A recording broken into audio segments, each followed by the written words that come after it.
Ryan Reynolds here from Mint Mobile with a message for everyone paying big wireless way too much. Please, for the love of everything good in this world, stop. With Mint, you can get premium wireless for just $15 a month. Of course, if you enjoy overpaying, no judgments, but that's weird. Okay, one judgment. Anyway, give it a try at mintmobile.com/switch. Upfront payment of $45 for 3-month plan, equivalent to $15 per month required. Intro rate first 3 months only, then full price plan options available. Taxes and fees extra. See full terms at mintmobile.com. Are you a forward thinker? Then you need an HR and finance platform that thinks like you do. Workday is the AI platform that helps propel your organization, your workforce, and your industry into the future. Workday, moving business forever forward. Military murder is an independent project and is not endorsed by the Department of Defense or any military component. The views expressed are those of the host. The content of this podcast is not meant to be legal or medical advice. Warning, this episode contains graphic details of murder and is not suitable for young listeners. Listener discretion is advised.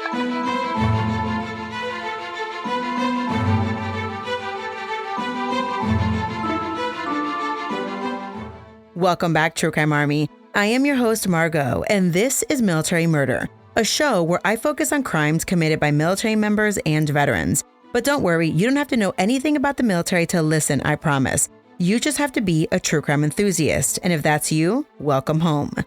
Last week, I brought you part 1 of Gannon Stauch's disappearance, and today I am bringing you the tragic conclusion of this young boy's story. I highly recommend you listen to part 1 before listening today. As I mentioned last week, this case has not been adjudicated in a court of law, and with that said, all suspects are innocent until proven guilty in a court of law. Trigger warning, this case involves violence towards children and the death of a child. Listener discretion is advised. Join me today as I bring you the conclusion of the tragic story of Gannon Stauch. Now, let's dig in. My sources for this episode are identical to the sources I used in part 1. I relied on a 32-page arrest affidavit and other court filings, as well as press releases by the El Paso County Sheriff's Office and reporting by KRDO, KDVR, Fox 31 Denver, ABC 15 News, Fox 21 News, KOAA, Sun News, the Billings Gazette, the Daily Mail, and the Associated Press. Last time I left off, Letitia Stauch seemingly fled to Florida, and the police back in Colorado Springs were forensically searching her Volkswagen Tiguan. Well, when they searched the Volkswagen, they found blood. Specifically, they found traces of blood on the back of the car, on the back seat, front seat, and on an area near the glove box. By this point, police were well aware that Letitia had rented the vehicle, which she had used to pick Al up from the airport. And thankfully, when they went to the rental place, no one else had rented the vehicle in the meantime. Detectives seized the Kia and searched it, but it didn't reveal anything useful for the investigation. By February 4th, Letitia and Harley arrived in Pensacola, Florida for a short stay. Letitia rented a hotel room but didn't stay long before heading to South Carolina.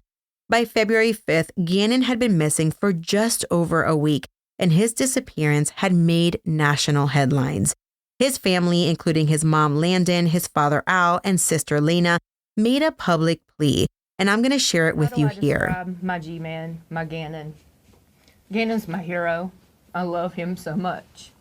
He's not only my hero, he has multiple people that call him his hero as well. He has so many family members that just look up to him at such a small age. He's full of life. He's happy. He's energetic. He loves sports. He loves Sonic. He loves going outside, playing with his friends, his sister, his neighbor, especially Braden. This neighborhood basically gives you a true example of who my son is. Everybody coming together, all the smiles that people have. This is why I have hope, because I feel it. This is Gannon truly speaking to our community. Gannon he loves blue, he loves Sonic, he's into coding, he loves riding his bicycle with his sister, and I know that he's missing that right now.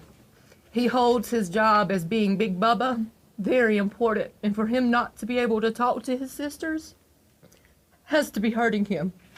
This week has been awful. It's been more than a roller coaster ride. It's been more than emotional mess. I don't even have answers for my feelings other than I'm afraid. I'm afraid that I'll never hear his voice, that I'll never hear him run and say, Mommy, that I'll never hear those corny jokes that he always tells every single day. He has to tell me a joke. He looks forward to telling me something silly. And I'm afraid that I may never see that again or hear it. I don't want to believe that, because that means that I'm giving up hope, and I'm not giving up hope because my son is full of hope. So I'm urging anyone that has any leads, credible leads, if you're too afraid because you know something, a kid just doesn't disappear and no one sees him.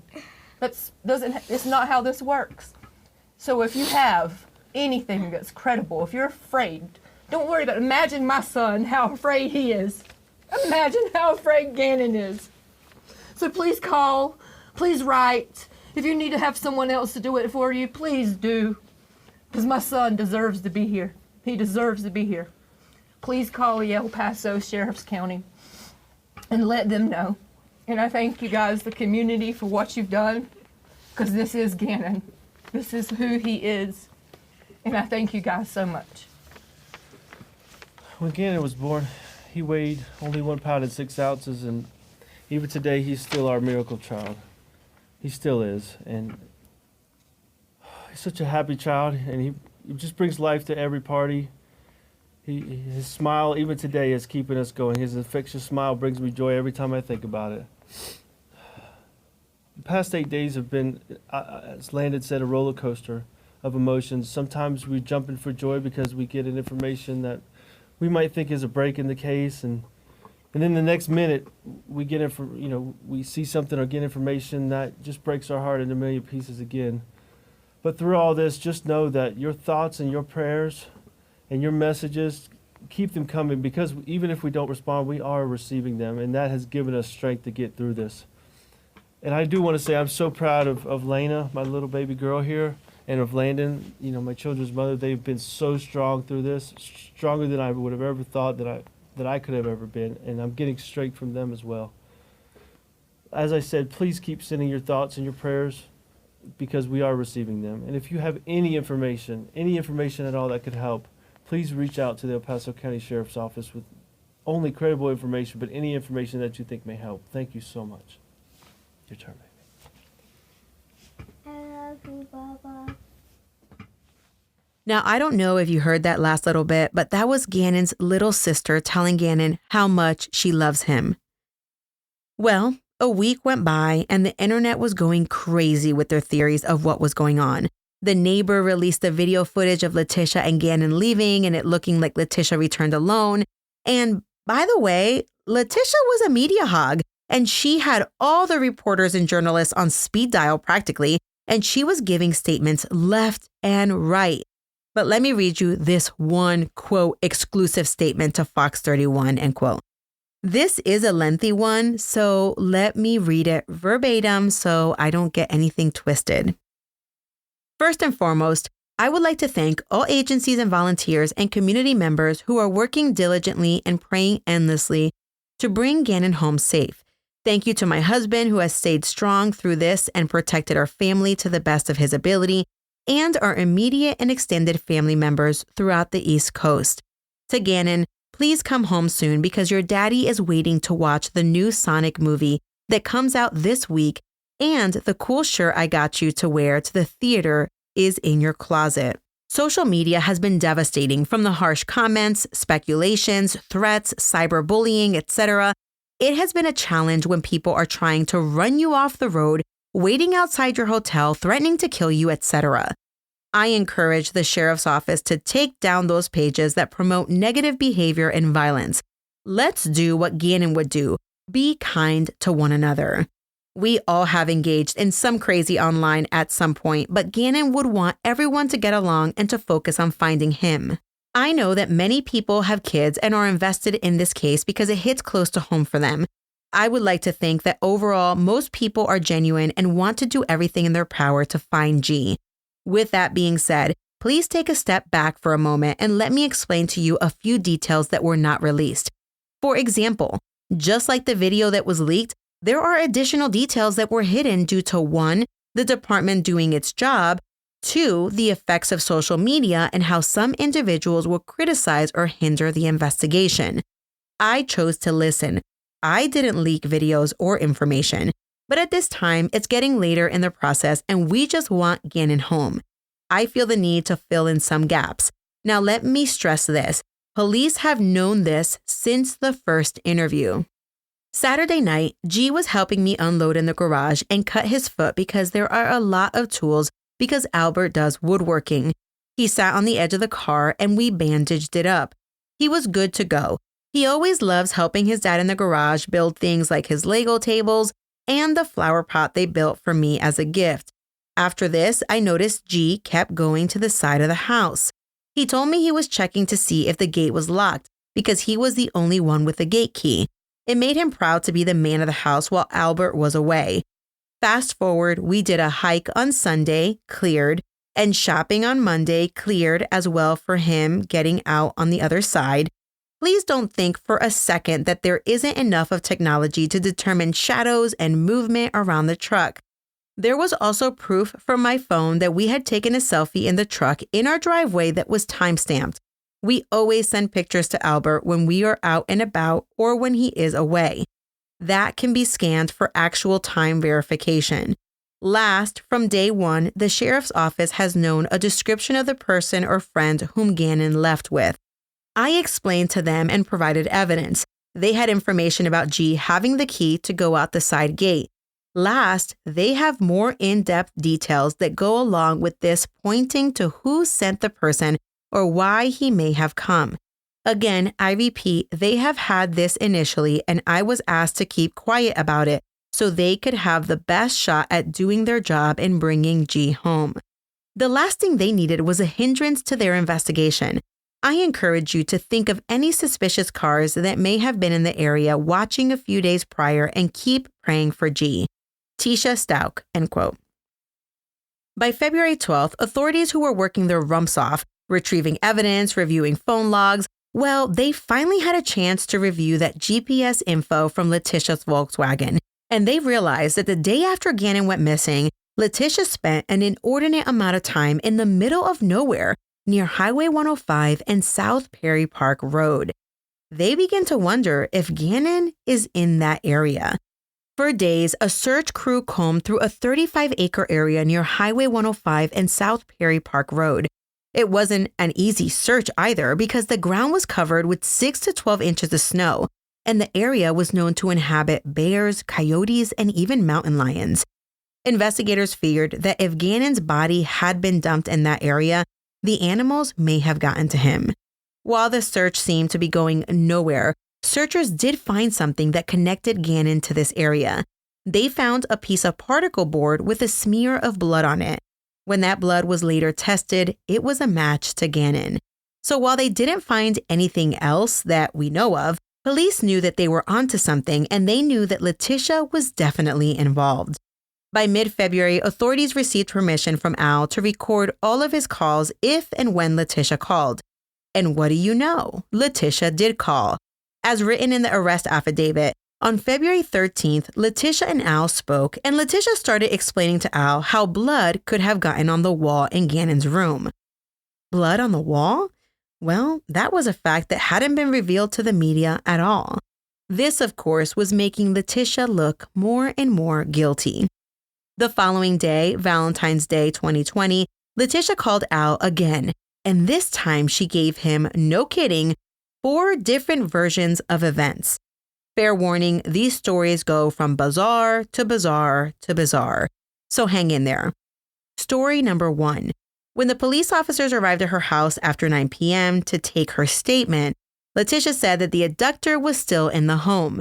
She tried to signal to the cops that there was someone in the residence, but they weren't catching what she was saying. Lie. Story number 2. Letitia said she was raped by a guy named Quincy Brown, and Quincy Brown was the man who abducted Gannon. She knew that the perpetrator's name was Quincy Brown because during the attack, his ID fell out of his pocket and she saw it. Letitia was so sure that Quincy Brown was the perpetrator that she sent out a picture of Quincy Brown via text message. Now break. According to the affidavit, investigators realized that on February 10th, days before this conversation between Letitia and Al took place, a man named Quincy Brown was listed on the El Paso County's most wanted list. Quincy was wanted on outstanding warrants for failure to register as a sex offender and failure to appear.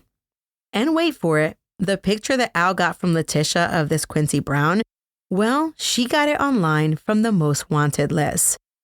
All right, let's talk about story number 3. Letitia told Al that Quincy followed her from Petco and at some point was laying in the middle of the road in front of her car. When she stopped the vehicle in order to not run this man over, he popped up from the middle of the road, forced himself into her car, and made her take him home, and then he raped her. And story number 4. Letitia and Gannon were near County Line Road, Highway 105 in northern El Paso County. Gannon was riding a bicycle in the middle of nowhere and then fell off and hit his head, and then she watched as Quincy Brown abducted Gannon. In this version of events, Quincy Brown was a passenger in a car driven by a man named Terrence. Ugh, if your head hurts, same. The investigators who filled out the arrest affidavit wrote the following, quote, Story 4 has several interesting considerations. During the period of February 12th through the 14th, it was public knowledge, thanks to media coverage, that investigators were searching for Gannon in the area of Highway 105 and South Perry Park Road in southern Douglas County near the El Paso County line. Letitia brought this location up on her own without prompt during a conversation and provided an alibi for why she was in that area. Letitia was adamant that investigators' efforts to search for Gannon in that area would be futile. This area turned out to be significant based on the Tiguan's location on January 28th, and that Gannon's blood was found in this area, end quote. The following day, after telling Al 4 different versions of what happened, Letitia told him another version, including being tied up and being further abused by the suspect in her home. And Letitia admitted to Al that she lied about Gannon falling off the bike because she thought that's what he wanted to hear. For the following days, Letitia was talking to random friends and saying the strangest things. One day, she told a friend that she was telling Al random lies because she knew he wouldn't believe anything she said anyway. She confided in another friend that she was going to take a lie detector to prove her innocence. And then, on February 18th, our homegirl Letitia took to the internet yet again. This time, she visited a website, fakepolygraph.com. This website allows people to choose their own questions, location, and results. Then the website will send you a fake polygraph test certificate saying you passed. Letitia, well, she filled out the information, including a bunch of questions pertinent to Gannon's disappearance. She paid for the test, but she never received the results. And what does her dumbass do? She was probably refreshing every few minutes over and over, waiting for her test results.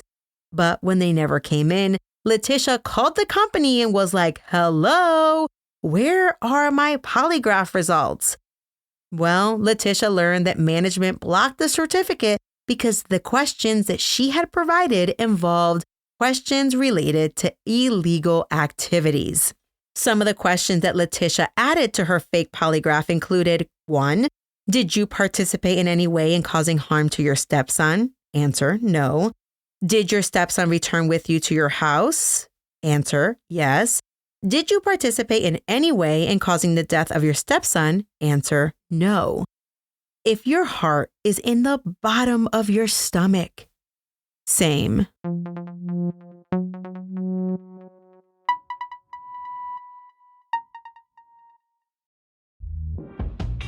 Your gut affects everything, even your mood. So Ollie created 2 brand new products to take care of your insides. Ollie Big 10 Probiotic has 10 strains of probiotics, their most ever, to support a healthy gut microbiome, immune system, and stress response. And Ollie Super Good Superfoods delivers 15 superfoods in tasty gummy form. Find them at ollie.com and exclusively at Walmart. Ollie! These statements have not been evaluated by the Food and Drug Administration. This product is not intended to diagnose, treat, cure, or prevent any disease. You want the best for your vision. And that starts with where you go. Essilor experts are independent eye care professionals who will listen carefully to your vision preferences and recommend Essilor lenses with the latest technologies to correct and protect your eyes. Find your local Essilor expert at Essilor.com. On February 21st, investigators and search teams in Colorado called off the search for Gannon in the area of Highway 105. About a week later, investigators felt that they had sufficient evidence, albeit without a body, to arrest Letitia for Gannon's murder. An arrest affidavit was filed, and the affidavit was sealed and a gag order was put into place, probably because this case was receiving so much media attention at the time. And with that, on March 2nd, 2020, Letitia Stauch was arrested in Horry County, South Carolina, and she was extradited back to Colorado. But she did not go quietly. According to reporting by People magazine, on her extradition trip from South Carolina to Colorado, while inside a van, Letitia slipped out of her handcuffs and attacked a deputy. The trip was scheduled to take 45 hours, but was extended by 12 hours due to the attack. Now, I don't know if Letitia was charged for that offense against that deputy, but for her offenses against Gannon, she was originally charged with the following: 1 count of first-degree murder of a child under 12, 1 count of child abuse resulting in death, 1 count of tampering with a body, 1 count of tampering with physical evidence. After Letitia's arrest, everyone looked at Gannon's family to hear their reaction. And here is the emotional statement from Landon, Gannon's mom.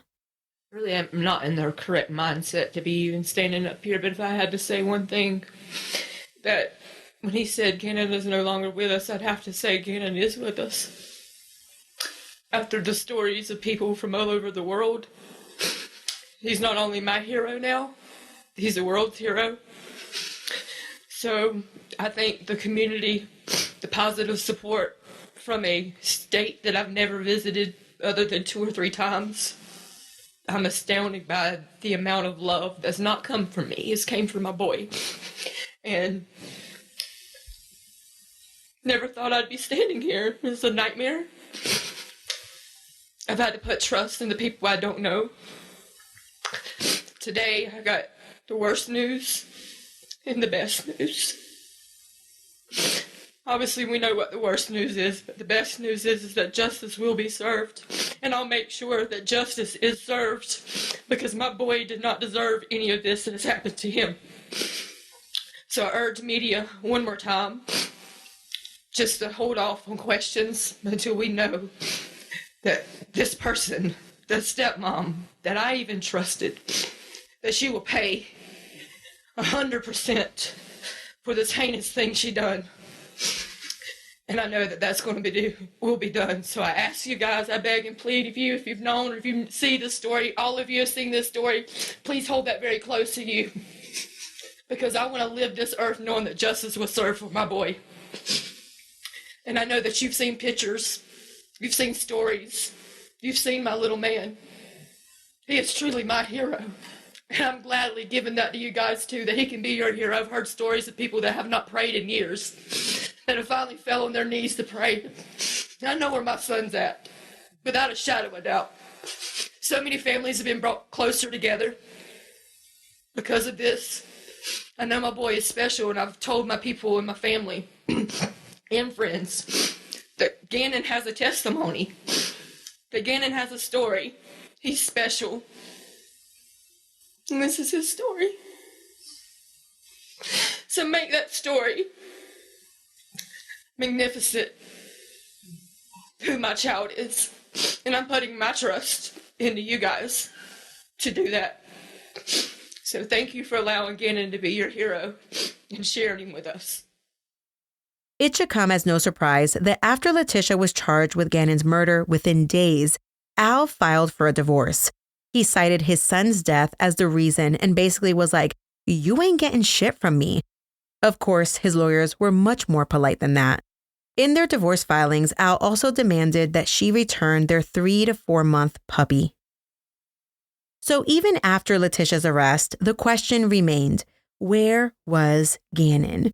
We wouldn't know the answer for weeks, And then on March 18th, a worker found a suitcase in a marshy wetland under the Escambia River Bridge near Pensacola, Florida. When they popped open the suitcase, they made a gruesome discovery. It was a badly decomposing body. The body was fully clothed and had been wrapped in a blanket. Inside the suitcase with the body was a pillow. An autopsy revealed that this was the body of Gannon Stauch. He had been wrapped in the same blankets seen in his bed in the picture that Letitia took of Gannon on her phone. The pillow inside the suitcase, well, it had 2 bullet holes in it. Gannon's autopsy revealed the following. It revealed a fractured skull, a gunshot wound to the lower jaw, 18 sharp force injuries to the chest and back, defensive wounds on his hands, including cuts on his hands and arms. Gannon's cause of death was a gunshot wound.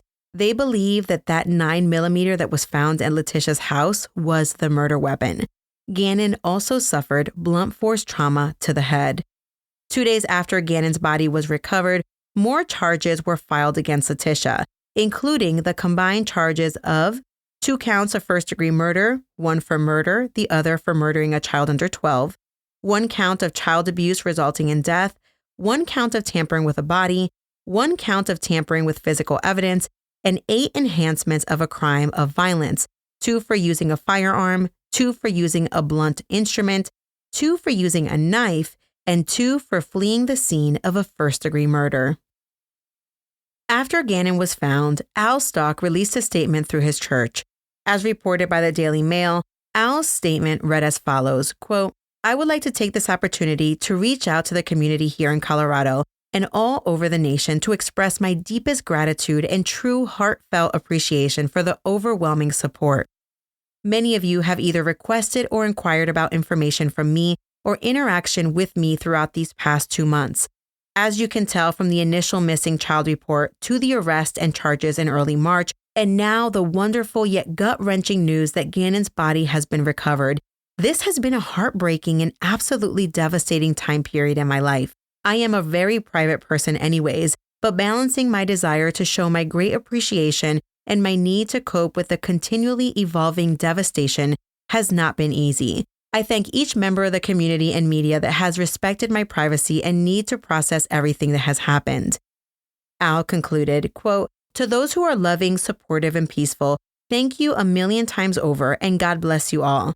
I will more than likely not give any public interviews or statements until the end of the case, but I thank you all in advance for respecting my approach," end quote.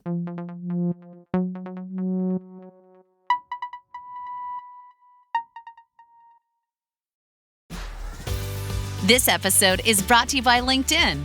Psst, healthcare pros, word's out, and it's too good to keep quiet. Look, LinkedIn is revolutionizing job hunting, making it possible to search by specialty, shift preference, and salary. Endless scrolling is out. Whether it's a mental health therapist or dental hygienist, finding the perfect role is faster and easier than ever. Head to linkedin.com/healthcare and start your search today. Clorox Sentiva smells like grapefruit. Cleans like Clorox. And feels like...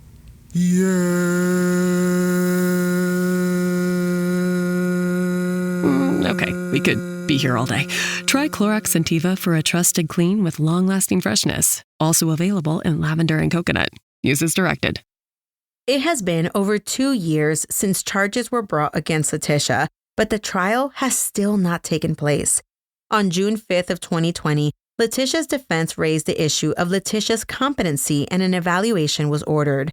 A few months later, in August of 2020, Letitia wrote a letter to the judge informing him she was unhappy with her defense.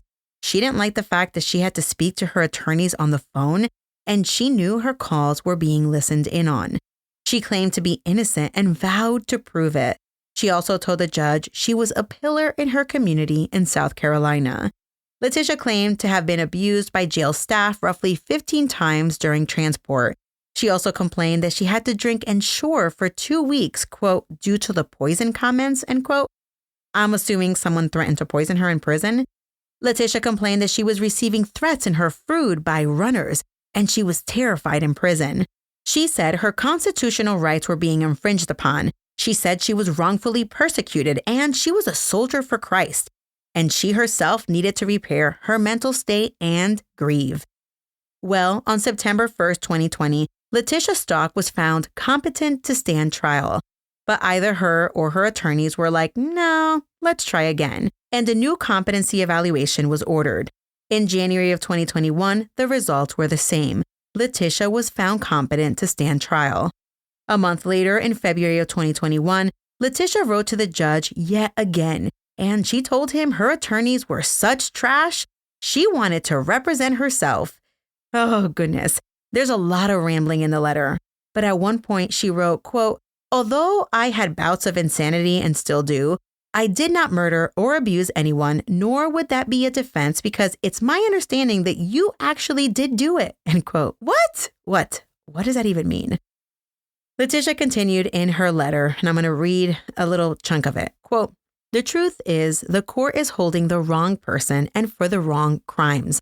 This whole process has been nefarious, from denying me an attorney, threatening me in the bathroom away from cameras to confess, taking advantage of me being delusional, threatening my other kids' freedom or else, etc.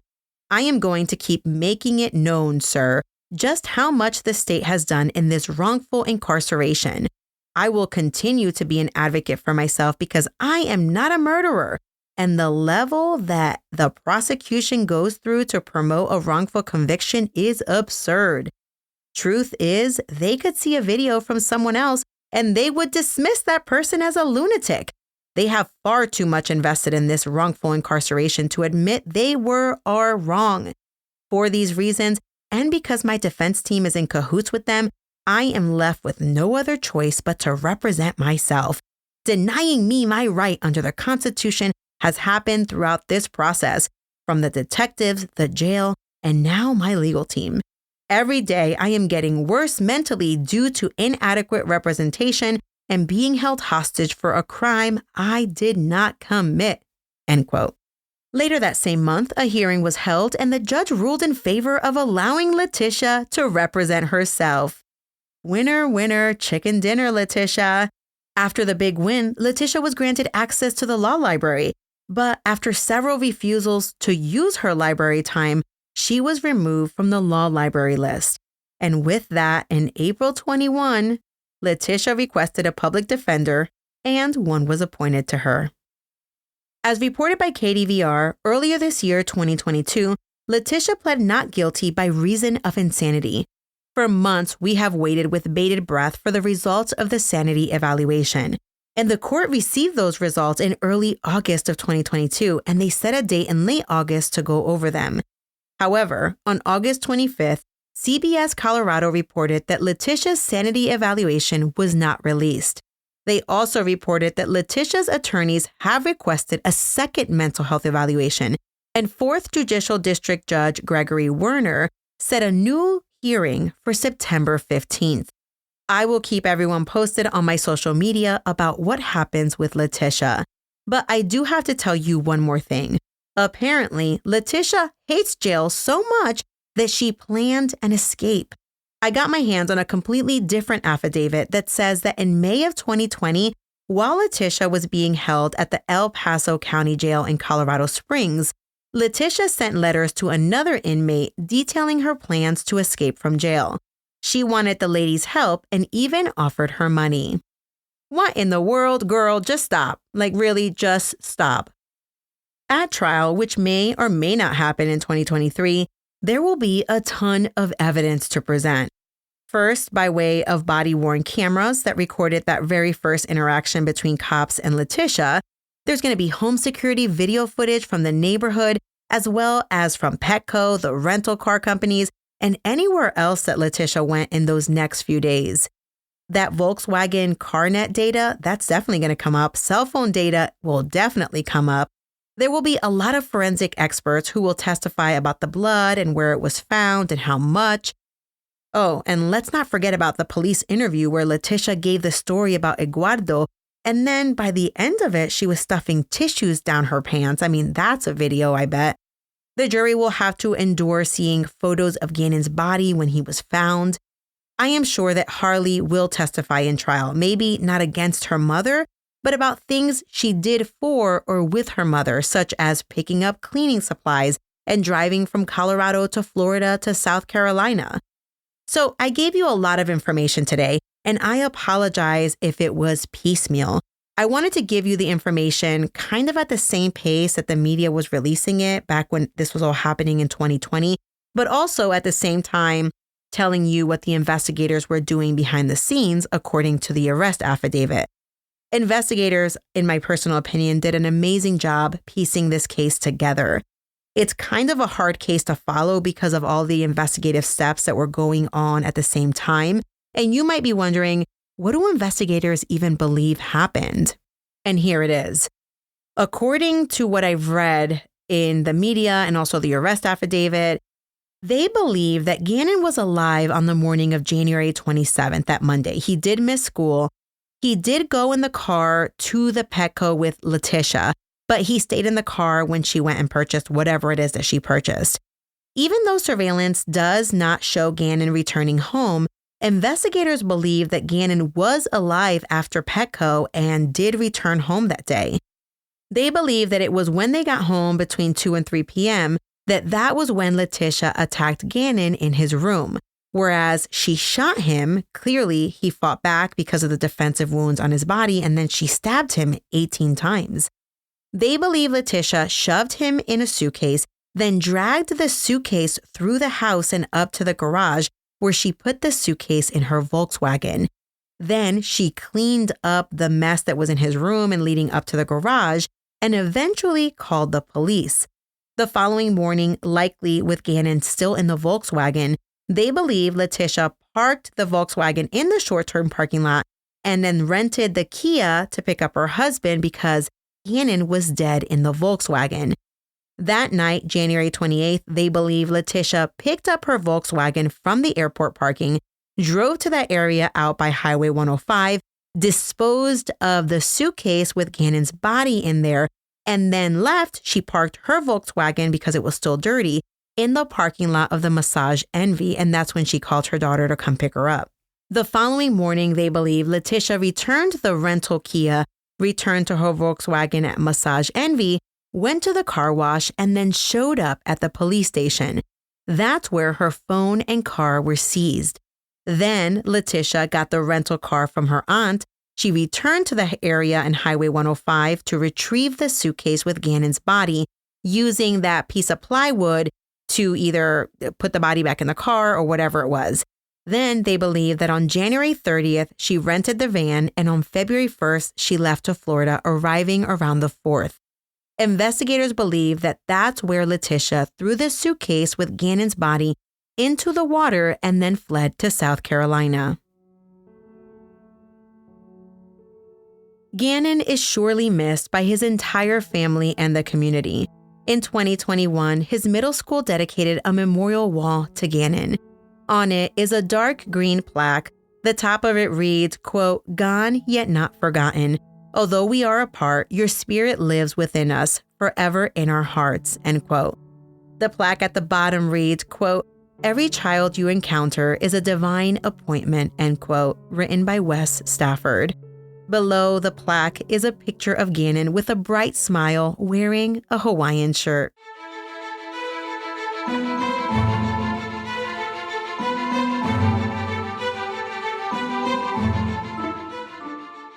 I will keep everyone posted on my social media as we hear more about Letitia Stauch, so be sure to follow me on social on Instagram at Military Murder Podcast. Just a reminder to all that I do have a Patreon and an Apple Premium subscription, where for as little as $5 a month, you get the entire back catalog of bonus episodes, which at this point is 24, and you get every single episode all the way from episode 1 completely ad-free. You also get access to monthly bonus content. This show was created by Mama Margot Productions. This episode was researched in collaboration with Haley Gray Research. Military Murder is produced in collaboration with my Bootcamp and Hire fan club members. The music was created by Ty-Apps. Until next time, remember, you never really know what someone is capable of, so remain vigilant always. You have a fabulous week, and I'll keep digging to bring you another military murder story next time.